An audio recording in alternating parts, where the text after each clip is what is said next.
معزز خواتین و حضرات، دس از الیاس بابر امان، جو اپنے پسندیدہ ترین ناول نگار مستنصر حسین تارڑ صاحب کے لیے اپنی ایک نظم پیش کر رہا ہے۔ نظم کا عنوان ہے کہانی کا گوتم۔ سنو کہانی کے برق ریزو، کتھاؤں کے تاگا تاگا جملوں، زمیں کے بیٹوں بہشت کی راہ سے بھٹک کر کرائے کی بیٹھکوں میں دو شیزگی لٹاتی جواں مہیلاؤں کے سفینوں، سفر سفر بے تکان چہروں، ادھر تو آؤ،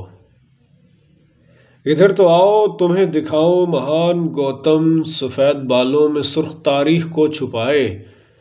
پرانے وقتوں کی تازہ باتیں ہمیں سنائے۔ کہانیاں اس کے پاؤں چومے، سمے کی مرغابیاں بہاؤ کی تیرا